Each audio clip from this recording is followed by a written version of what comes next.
Welcome back, my friends. This is The Sinful Savant. Please make sure to sit back, relax, enjoy the new video. I hope everyone had a nice weekend. You know what to do. Stay sinful. Number 1. This story happened when I was around 11 or 12 years old, and I was finally on summer break. Me and my best friend, whom I met over the internet, made plans for me to stay at her place for a week. She lived in a city about 2.5 hours away from me, but I've met her before IRL, so everything was fine. On that day I took the train by myself, which was not a new experience for me, since my mom let me have a lot of freedom and experience growing up. I texted my friend the time and place I'd arrive, but that city was so huge I got the name of the station mixed up, which led her to going somewhere else instead of where I was. But at that time I obviously didn't know. So when I arrived, I just took my suitcase and went to a quiet corner to wait for her while watching all the busy people running from A to B. My friend texted me asking where I was, and after more texts we figured out that it was my fault for telling her the wrong station, but she was on the way to pick me up. After waiting for a few minutes, a man in his 30s accidentally bumped into me, even though I was just standing still. He apologized 1,000 times. I assured him it was fine and nothing happened, but he insisted on making it up to me and wanted to buy me a hot chocolate or something to eat. I refused, but I was also a pretty shy girl back then and wasn't taken seriously many times. He seemed pretty frustrated at this point and decided to just grab my hand and try to drag me with him, and only then I realized what his intentions were, and I felt so scared. No one else around seemed to notice what was going on, but like a miracle, my friend just arrived on time and came straight away. I was calling her name, which made the guy realize I wasn't alone anymore, so he took off as fast as he could, without saying a single word. So let's not meet again. Creep from the train station.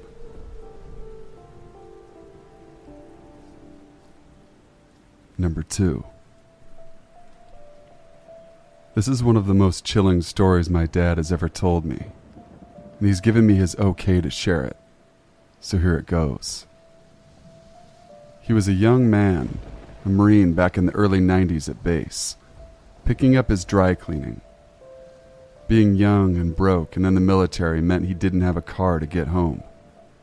He was planning on walking until a presumable fellow Marine pulled up in front of him and asked him if he needed a ride.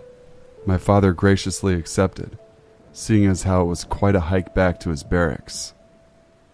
The driver appeared to be a Marine as well.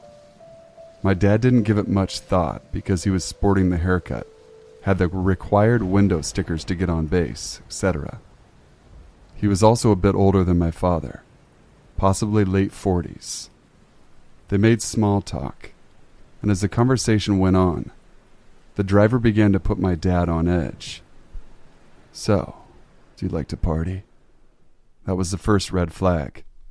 Not wanting to make the driver aware that my dad knew something was wrong, he calmly answered, "Yeah, sure." Out of the corner of his eye, he noticed that those required window stickers were very good imitations, made of presumably duct tape. More questions followed, including do you like to drink, and have you ever slept with a man? My dad started to get antsy, and the driver began driving out of base. By divine intervention or just sheer luck, a gas station was almost immediately on the right as soon as they left the base. My dad bursted, "Why don't you pull over and get some booze?" Stupidly, the driver obliged, though hesitant. He pulled over, and as soon as the driver unlocked the door, my dad jumped out, kicked the car door in, shouted some curse words, and then ran inside the store to get the owner. The driver peeled out, and nothing ever came of it. My dad made a report, of course, and I believe that the truck had either been reported as suspicious before someone on base, or something like that. Maybe the guy was a first-time abductor, because it was just sloppy to pull over and get out with their near victim. Either way, this story has always terrified me. It's crazy to think of what could have, and almost did happen.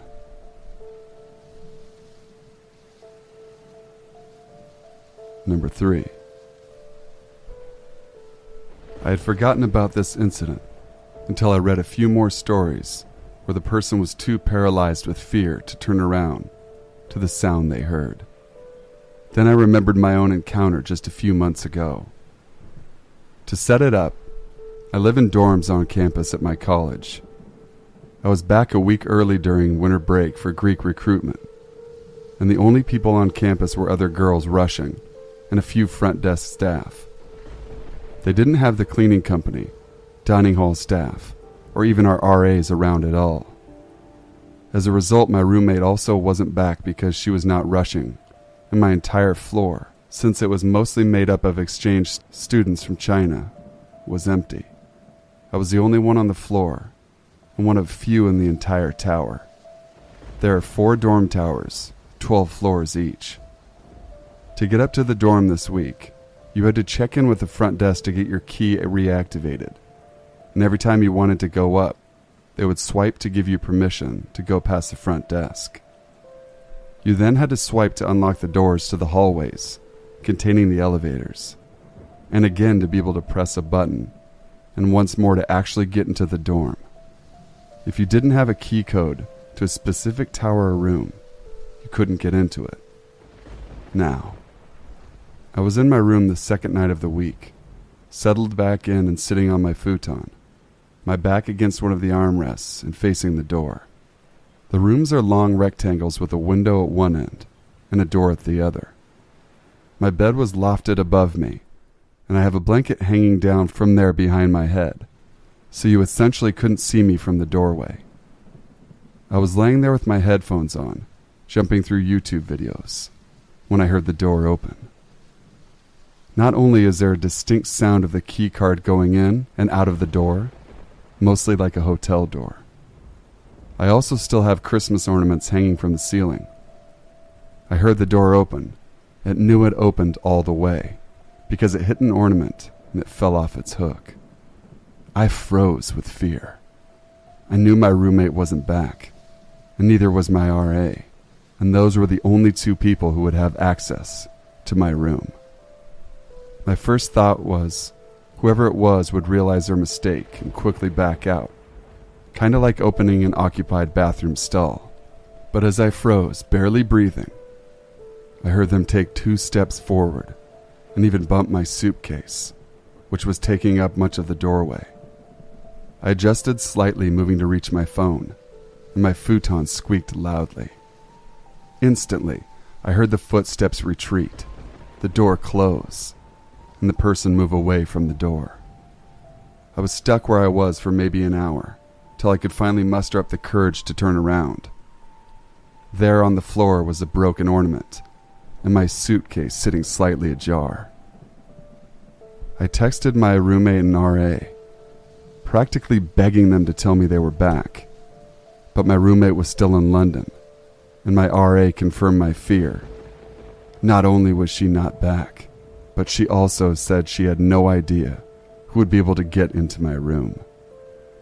Even if the cleaning people or the maintenance guys were back, they don't have permission to go into dorms, nor any way to get in. She assured me she would let the front desk know, and also suggested it was just a spring admission student who probably got coded the wrong key. I accepted that as an answer. They were confused, heard me move, and realized I got the wrong room. It wouldn't happen again if that was it, but I struggled to sleep that night. I even felt terrified to turn around and look at the door when I woke up the next morning.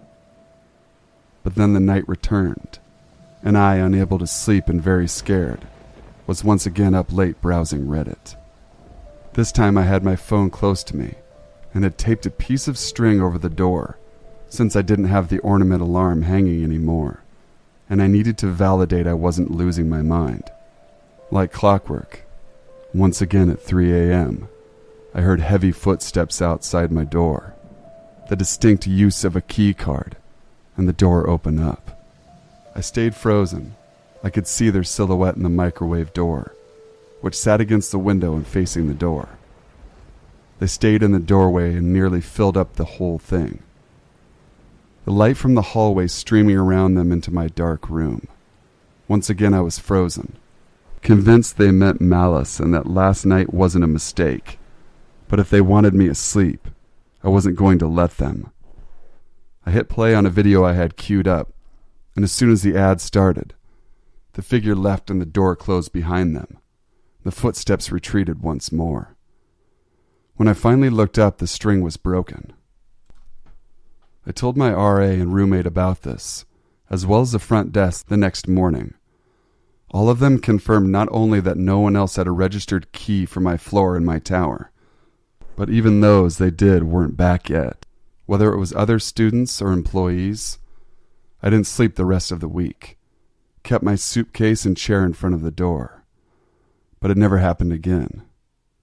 But even now, months later, that little 9x20 room is terrifying when I am alone at night.